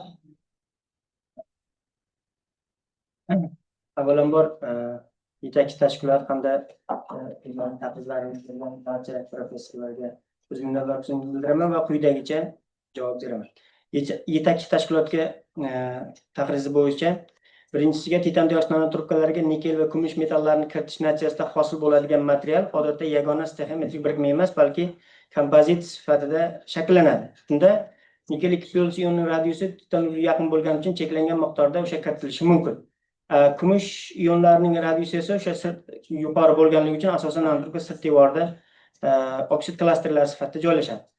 Ikkinchisiga titan dioksid nanotrubkalariga nikel va kumush kiritilishida asosiy metodologik cheklovlar mavjud. Bular elektrokimyo sharoiti va metal kiritish parametrlari bilan bog'liq. Misol uchun o'sha falganing qalinligi, o'lchami va hokazolarni kiritish mumkin. Keyingisi nikel va kumush kiritilgan titan dioksid kompozitlarining fotokatalitik samaradorligining oshishi, zaryad ajralishi yaxshilanishi, rekombinatsiya tezligining kamayishi, yorug'lik yutilish spektrining ko'rinadigan diapazonga siljishi, sirt faol markazlarining ko'payishi o'sha plazmon rezonans effekti bilan baholash, izohlash mumkin. Bu o'sha olingan o'sha fototok, impedans elektron spektroskopiya, bandgapning qisqarishi va hokazo natijalarga o'z aksini topgan. Shuningdek, titan dioksid nanotrubkalari hamda metal kiritilgan kompozitlarning amaliy qo'llanilishi fotokatalitik o'sha suvni tozalash, organik ifloslantiruvchilarni parchalanishi, sensorlar, fotoelektrokimyoviy tizimlarda o'sha qo'llash mumkin. Amaliy qiymati fotokatalik tezlik doimiysi, sirt faolligi, yorug'likka javob tezligi, barqarorligi, qayta ishlatish imkoniyati kabi mezonlar bilan aniqlash mumkin. Shuningdek, taqrizlarga kelgan takliflarga Shilovadan kelgan taqrizga quyidagicha javob berish mumkin. Birinchisi, o'sha nikel ionlari ion radiusi zaryad mosligi tufayli titan dioksid panjarasiga kirib defektlar hosil qiladi. Kumush esa plazmonik xususiyat sabab yuzada fotofaollikni oshiradi. Shuning uchun nikel va kumush sirt faol dopan sifatida tanlab olingan. Shuningdek, ikkinchisiga metal nanostrukturalar titan dioksid nanotrubkalari yuzasida joylashish natijasida sirt defektlari va kislorod vakansiyalari ortadi. Shuningdek, shotki va plazmonik markazlar hosil bo'lib, fotofaol markazlar sonini ko'paytiradi. Keyingisiga XRD va XP usullari orqali o'sha nikel hamda nikel oksidga xos bo'lgan piklar mavjudligi isbotlangan. 10-rasmda to'g'ri fotokatalitik baholash biroz mushkul. Bu avtoreferatda o'sha qisman cheklov bo'lganligi uchun buni dissertatsiyada to'liq yoritib o'tilgan. Oxirgi kamchiligiga albatta nimaga roziman. Shuningdek, fundamental va amaliy tadqiqotlar instituti direktori professor Razoqovning taqriziga quyidagicha javoblar berish mumkin. Demak, barcha javoblariga roziman, chunki radamin bulu yoki o'sha kubilka mung bilan qo'shimcha taqqoslash albatta keyingi ishlarimizda amalga oshiramiz. Rahmat.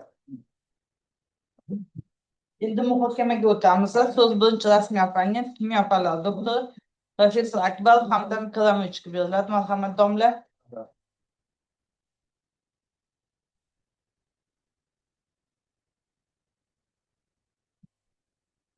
Assalomu alaykum.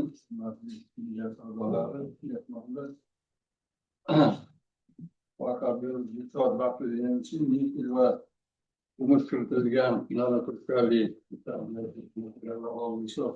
mavzusidagi 020004 bo'yicha PhD ilmiy darajasini olish uchun taqdim etilgan dissertatsiyasiga rasmiy apparatning taqrizi. Endi taqriz 6 betni yozilgan.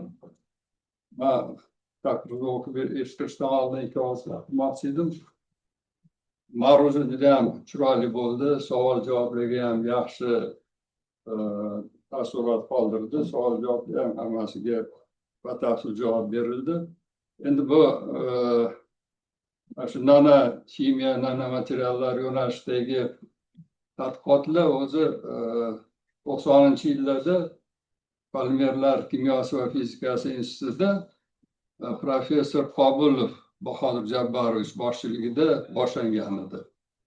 Shu bugungi dissertant rahbari ham Qobulov Bahodir Jabbarovich shogirdlari bo'ladi. O'sha paytda fizika kimyo kafedrasi ham Bahodir Jabbarovich bilan shu nano materiallar yo'nalishida Zorgel usullarida nano kompozitlarni olib yo'nalishida ishlar boshlangan. Endi hozir o'sha Bahodir Jabbarovich boshlagan ishlar yanada rivojlantirib, mana hozir bugungi ishni natijasini eshitdik. Bunda nanotrubkalar, doping ishlari amalga oshib, fotokataliz jarayonlari kuzatilgan. Oxirgi paytda turli xil materiallar juda ham ko'payib ketdi. Fotokatalitik xususiyatlarga ega bo'lgan materiallar, maksellar, MOFs degan haligi metal Organik karkas. karkaslar degan materiallar. Shu qatorda mana titan dioksidi asosida ham ko'pgina mana shu fotokatalitik ko'rinuvchan o'rtasida fotokatalitik xususiyatga ega bo'lgan kompozitlar olinyapti. Endi ishda mana shu tadqiqot maqsadi, obyekti, tadqiqot usullari e'lon qilinganligi, dissertatsiyaning tuzilishi hajmi haqida to'xtab o'tirmayman. Mana dissertatsiyaning kirish qismida dissertatsiya mavzusining dolzarbligi va zarurati asoslangan, tadqiqot ishining maqsadi va vazifalari, obyekti va predmetlari tavsiflangan, respublika fan va texnologiya rivojlanishining ustuvor yo'nalishiga mosligi ko'rsatilgan. Dissertatsiyaning birinchi bobida ushbu mavzudagi xorijiy va mahalliy ilmiy adabiyotlar umumlashtirilgan va ularning tahlili keltirilgan. Mahalliy adabiyotlarga iqtisodli iqtiboslik berilmagan. Mana shu joyini ta'kidlab o'tmoqchi edim. Faqat 148-chi iqtiboslikda muallif o'zining maqolasini keltirgan. Boshqa respublikada qilinayotgan ishlarga iqtiboslik keltirilmagan. Shu dissertantlarni o'sha respublikada qilayotgan ishlarga e'tibor berishini iltimos qilardim. Dissertatsiyaning ikkinchi bobida titan dioksid nanotrubkalari elektrokimyoviy anodlash va in situ usullari yordamida sintez qilib olingan nanotrubkalarga siklik volt amperimetriya usulida metallarni alohida hamda birgalikda kiritish jarayonlari yoritilgan, sintez jarayonida ishlatilgan reagentlar va ularning xosalari bayon etilgan. Shu muhokamada ikkinchi bobda dopirlash jarayonida nikel ionlarining dioksid titan kristal panjaraga kiritilishi, titan yo'llarining qisman, titan 4+ yo'llarining qisman, titan 3+ga qaytarilishini va kislorod vakansiyalarining hosil bo'lishi bilan amalga oshadi deb yozilgan, aytilgan. Savol tug'iladi. Nikel yo'llari titan dioksidi bilan umumiy kristal panjara, ya'ni intermetal hosil qiladimi yoki yo'q?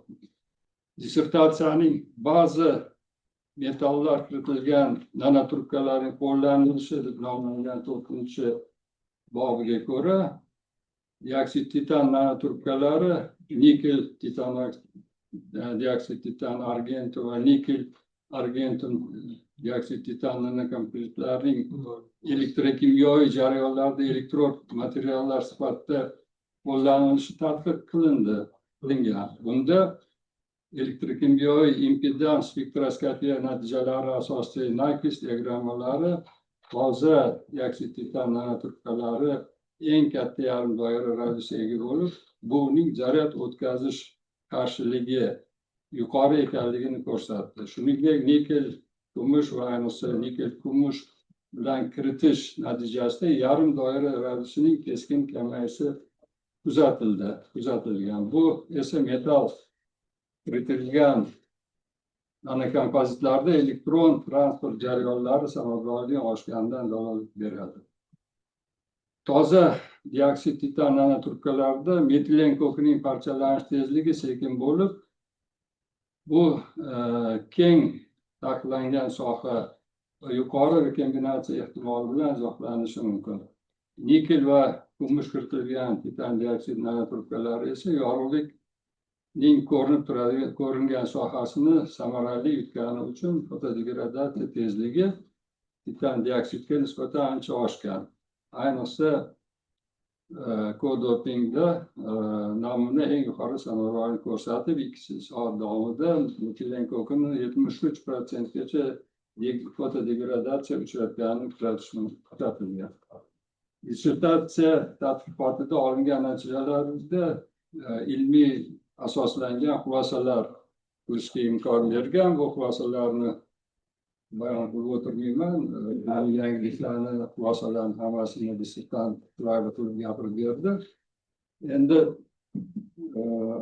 oxirida men dissertatsiyada keltirilgan kamchiliklarni o'qib eshittirmoqchiman. Dissertatsiya avtoreferat bo'yicha quyidagi kamchilik va tavsiyalarni keltirish mumkin. Optik tahlil natijalariga ko'ra, titan dioksidi nanotrubkasiga kodopingni amalga oshirish taqiqlangan soha kengligini alohida nikel va kumush bilan dopinglashga nisbatan sezilarli darajada o'zgartirmagan.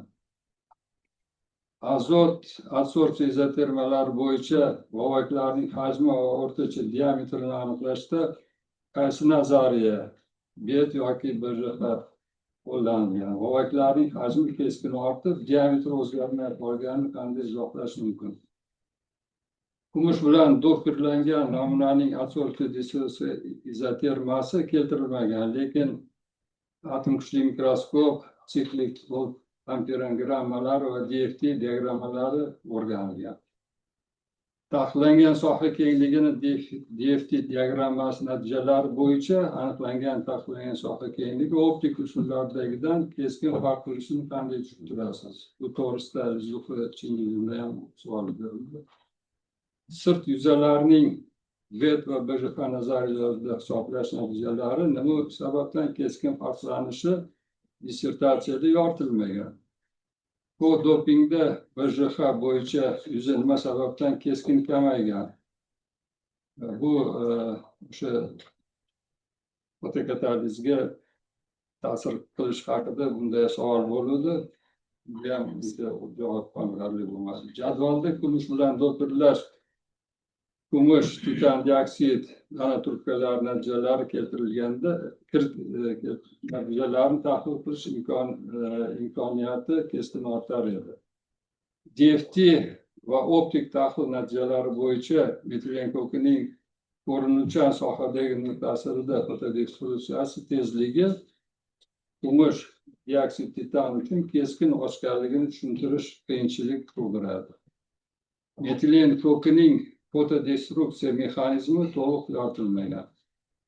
Ikkinchi xulosada titan, kislorod, nikel, titan, kislorod, kumush tipidagi kimyoviy bog'lanishlar hosil bo'lib, metal ionlarining dioksid titan panjarasiga dopinglanganligi aniqlandi deb yozilgan.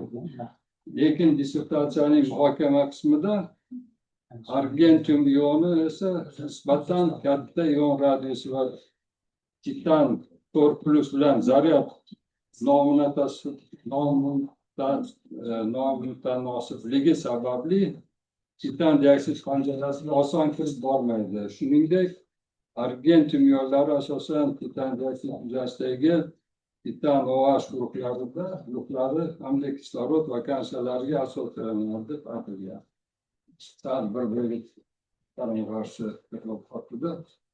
Dissertatsiyaning 5-xulosasida nikel, argentum, titan dioksid nanokompoziti ko'rinish nurlari ta'sirida qo'shtirnoq ochildi. Titan dioksid nanokompoziti ko'rinish nurlari ta'sirida organik metilen koki bo'yog'ining parchalanishida eng yuqori samaradorlikka ega bo'lib, toza dioksid titanga nisbatan 2 soat davomida degradatsiyaga uchraganini ko'rish mumkin deb yozilgan. Toza dioksid titanga nisbatan 73 degani tushunarsiz. Ko'rinish nurlari deganda qanday to'lqin uzunligidagi nurlarni tushunish mumkin, buni ham yozilmagan. 4-bob juda qisqa bo'lib qolgan, 4 band belgilangan, undan keyin boshqa bandlar keltirilmagan negadir. Matnda ruscha matnda metilen blue MB ning fotografik parchalanish haqida yozib ketilganda, asal adashib o'zbekchada inglizcha anaqani ruscha harflar bilan yozib qo'yibdi. 53-rasmning nomi nanotrubkalarning fotokatalitik degradatsiya kinetikasi deb tushunarsiz yozilgan. Nanotrubkalarning degradatsiyasi o'qibdi. Ayrim rasmlardagi mana 45, 48, 51, 53 yozuvlarni o'qib bo'lmaydi. Sal tikrorroq tushib qolganda dissertatsiyada ham avtolikratda. Yuqorida keltirilgan kamchiliklar prinsipial ahamiyatga ega emas va dissertatsiyaning ilmiy va amaliy ahamiyatini kamaytirmaydi. Xulosa qilib aytadigan bo'lsak, Boyqabilov Dilshod Bahriddinovichning nikel va kumush kiritilgan nanotrubkali titan dioksid materiallarini olinish va hosillar mavzusidagi 12.00.04 fizika ixtisosligida kimyo fanlari bo'yicha falsafa doktori ilmiy darajasini olish uchun taqdim etilgan dissertatsiyasi hajmi, dolzarbligi, ilmiy yangiligi, ilmiy amaliy ahamiyati, amaliyotda qo'llanganligi va chop etilganligi bo'yicha oliy ta'lim vazirligi huzuridagi Validatsiya komissiyasining barcha talablariga javob beradi. Dissertant Boyqabilov Dilshod Bahridinovich 02.00.04 fizika kimyo ixtisosligida kimyo fanlari bo'yicha falsafa doktori PhD ilmiy darajasini olishga loyiq. Kasbiy apparat bor. Ahmad Hamdan Miklanovich. Marhamat, so'z talabgorga ko'rsatilgan kamchiliklarga javob berish uchun. Rahmat ustoz. Kafedra muhokamasida, seminarda va dissertatsiya ishi himoyasida ham o'zining qimmatli fikrlaringizni berganingiz uchun sizga chuqur minnatdorchilik bildiraman. Albatta bu fikrlaringiz o'rinli deb o'ylayman va savollarga quyidagicha javob beraman. To'g'ri, mahalliy adabiyotlarga xoslik berilmagan, albatta buni keyingi ishlarimizda albatta inobatga olamiz. Shuningdek, nikel ionlarning titan dioksid kristal panjarasiga kiritilishi o'sha umumiy kristal panjara, ya'ni intermetall hosil qiladimi? Aslida nikel 2+ ionlari titan dioksid bilan metall birikma hosil qilmaydi, ya'ni ular o'sha qisman almashinish hisobiga substitutsiya kristal panjaraga kiradi. Bu jarayonda zaryad muvozanatini saqlash uchun o'sha titan 4+ dan 3+ ga o'tadi hamda kislorod vakansiyalar hosil bo'ladi. Bundan kelib chiqib panjaraga kirib defekt hosil qiladi yoki bu defekt hosil qilish mexanizmi orqali amalga oshadi deb fikr bildirish mumkin. Shuningdek,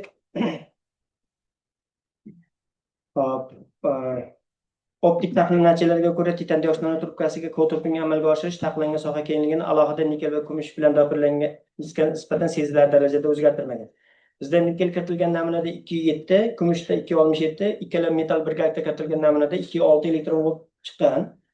Bu o'sha to'g'ri juda katta farq yo'q, lekin umumiy tendensiyani biroz kuchaytirganligi sifatida qarashimiz mumkin bo'ladi. Keyingi savolga Qovaklar hajmi va o'rtacha diametri BJF usulida hisoblangan. O'sha dissertatsiyada bu yozilmay qolgan ekan. Hajmning ortishi dopirlar natijasida qo'shimcha qovak strukturalarining hosil bo'lishiga dalolat beradi. Diametrning o'zgarmaganligi esa o'sha qovak geometrik o'lchami saqlanib qolgan, faqat ularning umumiy soni oshganligi bilan anglatadi deb xulosa qilish mumkin. Keyingi savolga to'g'ri, biz kumush kiritilgan namunaning AKM tahlillarini ola olmadik, chunki kechirasiz, BT tahlillarini ola olmadik. Ya'ni 2 marta o'sha BTda o'sha texnik sabablarga ko'ra aynan o'sha kumush kiritilgan namunada bu tahlil olinmay qoldi.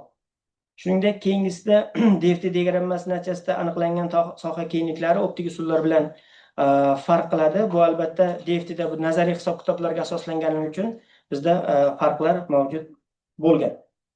Keyingi savolga bit nazariyasi adsorpsiya sathi orqali umumiy va tashqi sirtni aniqlaydi. BJX esa faqat kapillyar o'sha mezog'ovaklarni hisoblaydi. Ya'ni kichik g'ovaklarning yopilishi o'sha metal defektlari hosil bo'lishiga nanotrubkalar yuzasida o'sha g'ovaklarning yopilib qolishi yoki BJX bo'yicha aniqlanganda faol g'ovaklar maydoni biroz kamaygan. Ya'ni o'sha sirt yuzi qisman yopilib qolganligi hisobiga o'sha aynan BJX hamda BITdagi hisob-kitoblarda farq chiqib qolgan.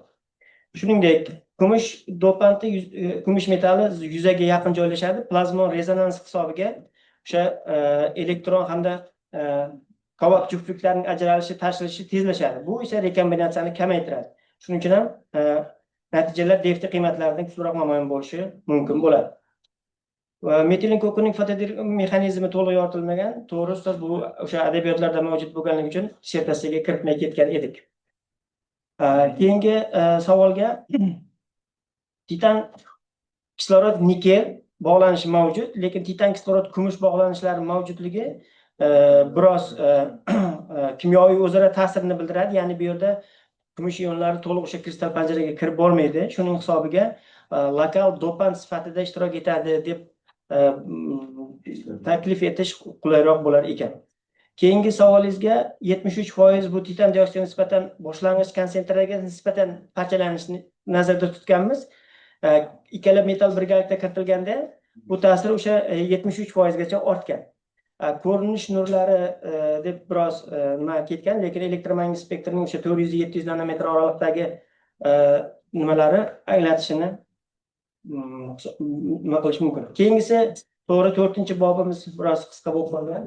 Keyingisi 53-rasmning nomi haqiqatan ham metilin kokuning fotokatalitik degradatsiya kinetikasi deb yozilganda maqsadga muvofiq bo'ladi. Rasmlardagi xiraliklar albatta buning uchun uzr so'raymiz va keyingi ishlarimizda albatta to'g'rilab ketamiz. Rahmat.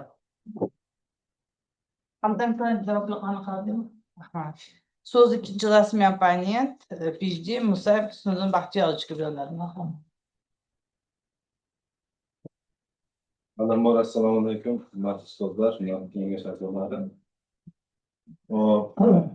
Ishning mana savol javoblardan ham ko'rishimiz mumkinki, ishning qanchalik qiziqarli va muhim bo'lganligini. Ustozimiz professor Akbar Hamdam Ikromovich ishni juda chuqur ko'rib berganligi uchun ruxsatlaringiz bilan asosan ishning kamchilik va takliflariga o'tsam.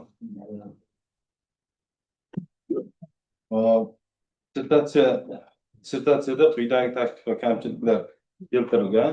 Birinchisi, dissertatsiya ishida ba'zi jumlalarda kiritilgan so'zning o'rnida do'pirlangan yoki do'pit so'zlar ishlatilgan. Bu so'zlarning bittasidan foydalansa maqsadga muvofiq bo'lardi. Ikkinchi kamchilik, demak, adabiyotlarda ma'lumki, nanotrubkali titan dioksid materiallarga ko'plab metallar kiritilgan ilmiy tadqiqot ishlari amalga oshirilgan. Ushbu tadqiqotda nima sababdan aynan nikel va kumush metallari tanlab olingan? Yuqorida ham berib o'tildi savollar. Keyingisi, olingan nanotrubkalar 450 gradus Selsiyda konsentratsiya qilinganda necha foizda anataz va rutil fazalari hosil bo'lgan va bu o'zgarishlar materiallar faolligiga qanchalik ta'sir etishi keltirilganda maqsadga muvofiq bo'lar edi. Keyingisi, sintez qilingan nanotrubkalarga kumush va nikel metallari turli miqdorlarda kiritilganligi XRF analizi natijalaridan bilish mumkin. Nima uchun bunday turli miqdorlar tanlab olingan? Sababi kumushda ham, nikelda ham har xil miqdorlar tanlab olingan. Bundan keyingisi, azot adsorpsiya desorpsiya izotermalarda toza, ya'ni kiritilmagan va nikel kiritilgan titan dioksid nanotrubkalar natijalari o'zaro o'xshash, bir-biriga yaqin. Lekin birgalikda kiritilgan nanotrubkaniki bilan keskin farq qiladi. Buni qanday izohlash mumkin? Keyingisi 12-52 rasmlarda ma'lumotlar ingliz tilida berilgan. Dissertatsiya o'zbek tilida yozilganligini inobatga olib, o'zbek tilida berilsa, ishning saviyasi yanada oshar edi. Shuningdek, dissertatsiya ishida bir qator imloviy lug'aviy xatoliklar mavjud. Ularni bartaraf etish dissertatsiya ishining ilmiyligini yanada oshirishga xizmat qilar edi. Xulosa qilib aytganda, Boyqobilov Dilshod Bahridinovichning nikel va kumush kiritilgan nanotrubkali titan dioksid materiallari olinishi va xossalari mavzusidagi 020004 fizik kimyo ixtisosligi bo'yicha falsafa doktori ilmiy darajasini olish uchun tayyorlangan dissertatsiya ishi yuqori saviyada bajarilgan bo'lib, dolzarbligi, ilmiy yangiligi, nazariy va amaliy ahamiyati, olingan natijalarning ishonchliligi, joriy etilishi, e'lon qilingan ilmiy ishlari O'zbekiston Respublikasi Oliy ta'lim, fan va innovatsiyalar vazirligi huzuridagi Oliy attestatsiya komissiyasining falsafa doktori ilmiy darajasini olish uchun qo'yilgan talablarga mos keladi.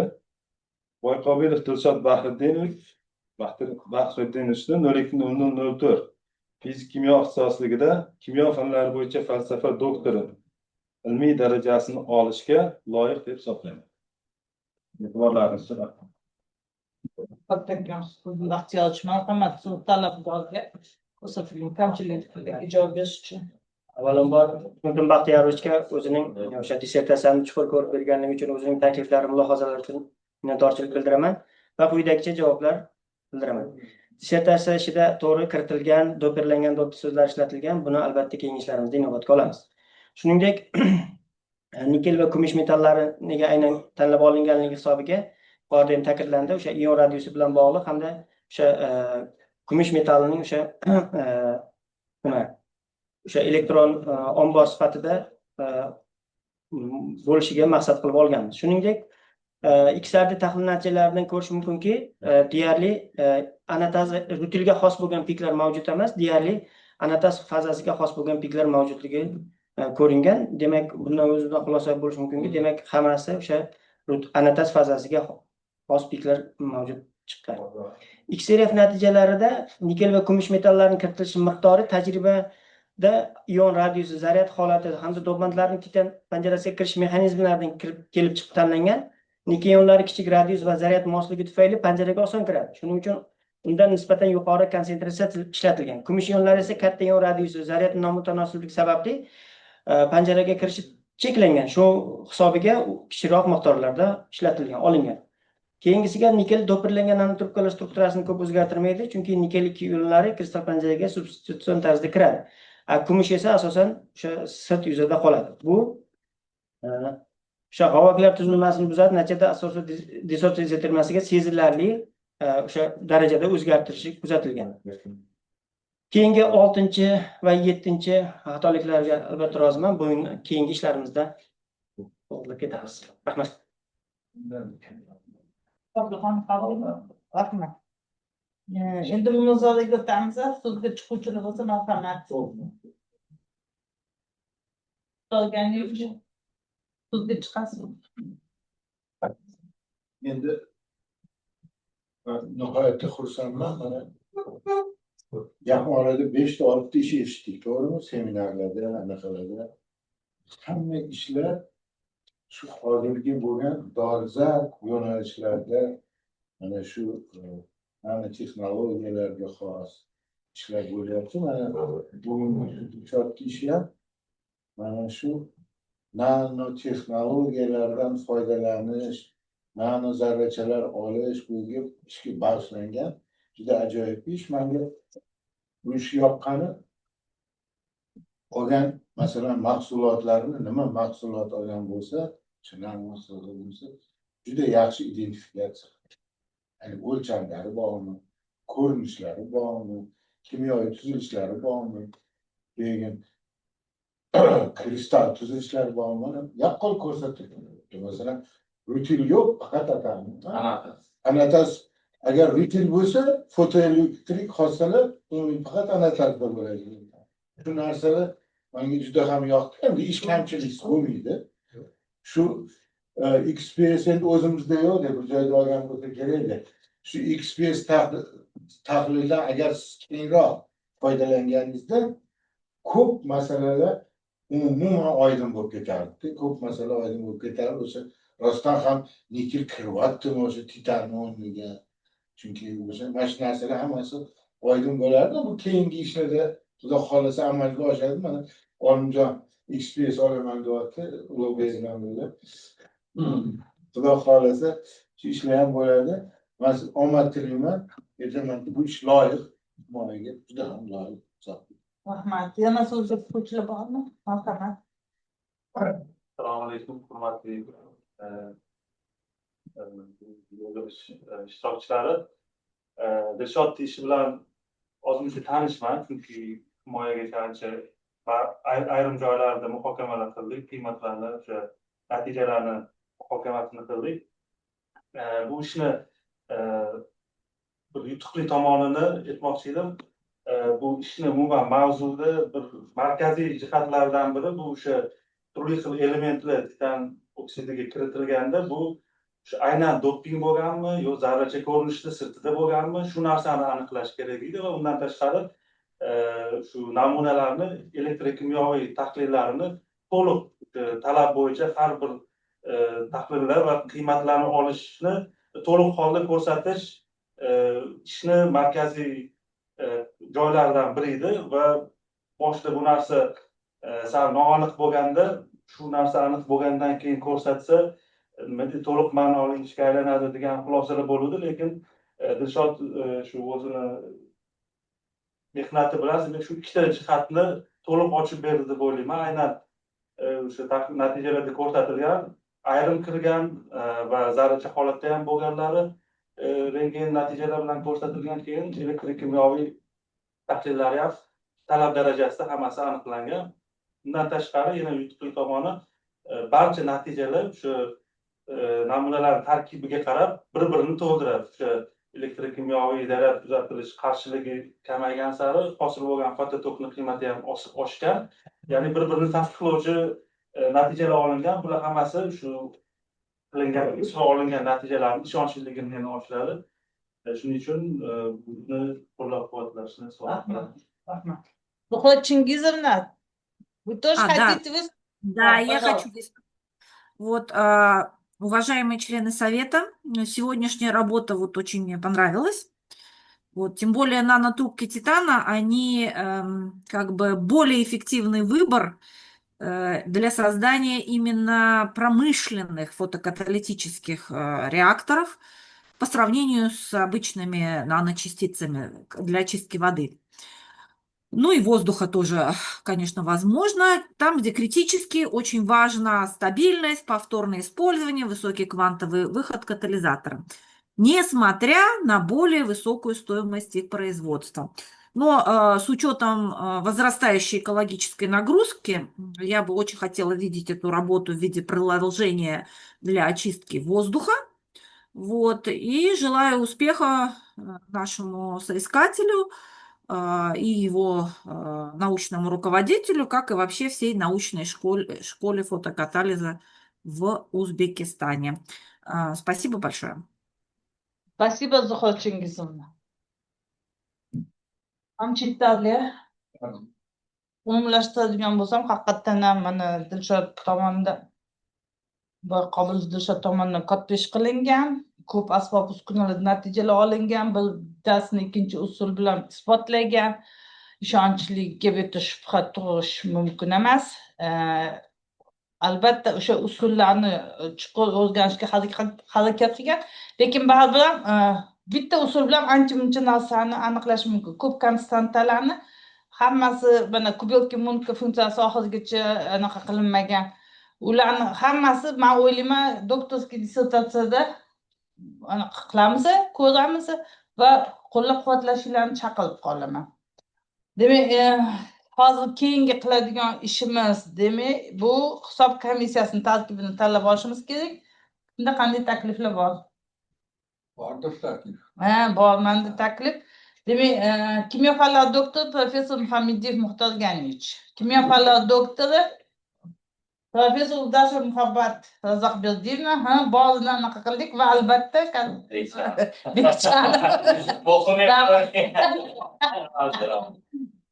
rozi bo'lsangiz marhamat olib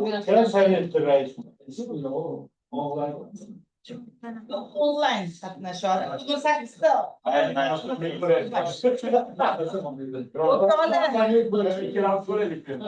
Bitta loyihani ham batafsil ko'p chiqdik. Просто loyiha taqdirgan harbiylarga qanday takliflar bor? Demak, agar asos qilib qabul qilishga rozi bo'lsanglar, men ham rozi bo'lishni so'rayman. Rahmat. Qarshilar bittalar yo'q va tasnifiy belgilar. Bitta bizada standart tanlab olganimiz bor. Agar standartga rozi bo'lsanglar, men ham rozi bo'lishni so'rayman. Rahmat. Qarshilar bittalar yo'q. Endi hisob komissiyasi davom etdi. Biz 2 minut dam.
Kengaytirib yozasiz. Keyin anaqa kengaytirib yozasizmi? Sizning familiyangizni? Faqat shu foyda. Ko'rish uchun chiqariladi.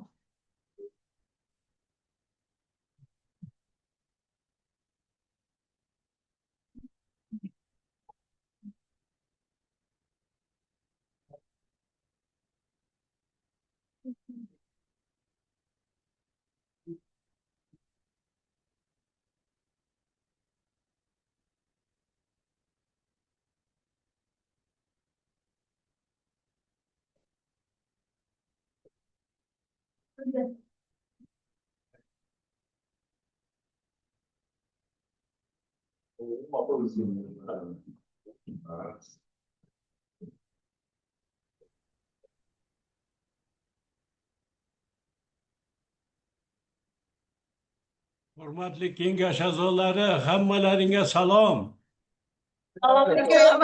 Assalomu alaykum. Charchamayapsizmi? Yaxshi, bugun ikkita yaxshi ishni eshitdik lekin. Ertaga ham bormi nasib bo'lsa? Ertaga ham bor. Ertaga ham bor. Niyozganikadan. To'g'ri. Har kuni pach. Pedagogika bo'yicha bor.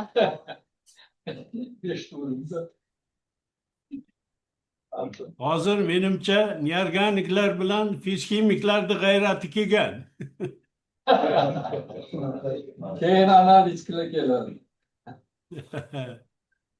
Bu yil noorganiklar yili bo'ldi desak bo'ladi. O'zi bir musobaqa qilish kerak. Salomat bo'linglar. Sovet tomonidan bir rag'batlantirish berish kerak. Masalan, fiziklar bo'lsa, biz 5 ta fiziklikka sizlar joyga tavsiya qilishlaringiz kerak. Tadbirlarga, xalqaro tadbirlarga, yana u shu atrofdagi emas.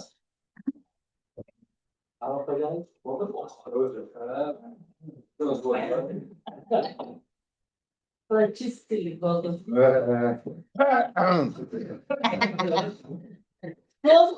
Komissiya raisi, kimyo fanlar doktor, professor Muhammadiyev Muxtor Ganichga marhamat. Endi men hozir Tak ikkinchi retsenzentman. Chunki o'tgan gal ham rais bo'luvdim. Ikkinchi retsenzent bo'lgandan keyin oxirgi natijasini o'qib qo'ya qoldim. To'g'rimi?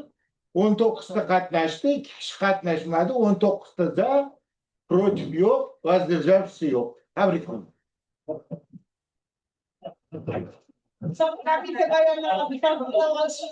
Marhamat, ovoz berishdan so'rayman.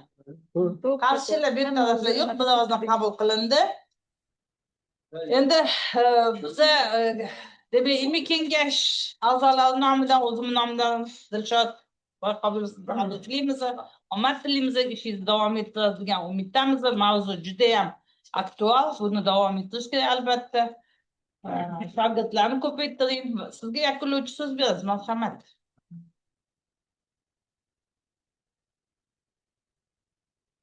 Rahmat ustozlar. Hayajondaman. Avvalambor mana shu darajaga kelishimizda eng yaqin ota-onamga rahmat aytaman. Sog'lom bo'lsin. Ularni oldidagi qarini uzib bo'lmaydi albatta. Shuningdek, yana bir shunday inson borki, ustoz barcha bilmagan narsalarimizni o'rgatdi, to'g'ri yo'nalishlar berdi. O'zining maslahatlarini berdi. Ham ma'naviy, ham moddiy kerak bo'lsa, ham barcha yo'nalishlarda o'zining yordamini ayamadi. Buning uchun ustozim, kimyo fanlari doktori, professor Ro'zmurodov olimlar Bekishga chuqur minnatdorchilik bilaman. Ustoz, sizga katta rahmat aytaman. Rahmat. Shuningdek, fakultetimiz ustozlariga, dekanimiz Shahnoza Abduxalilina boshchiligidagi barcha ustozlarimga, barchalaringizga chuqur minnatdorchilik bildiraman. Sizlarga kattakon rahmat. Doimo sog'-omon bo'linglar. Rahmat. Bugungi majlisimiz tugadi. Hammanglarga rahmat. Sog'-omon bo'linglar. Yaxshida ko'rishaylik. Opa, jiddiy ishlardan ham sog'lay. Sevgilinglar.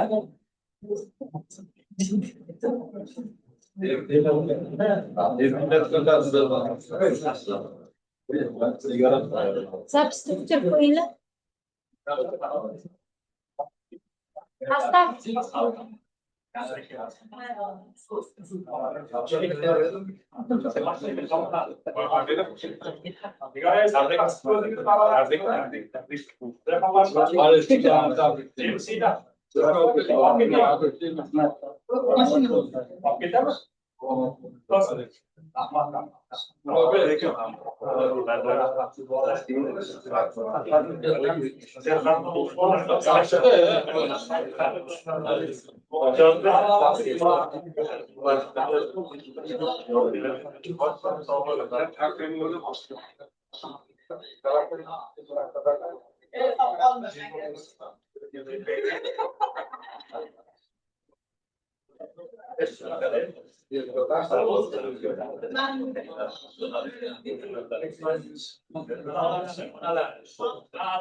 Ne bu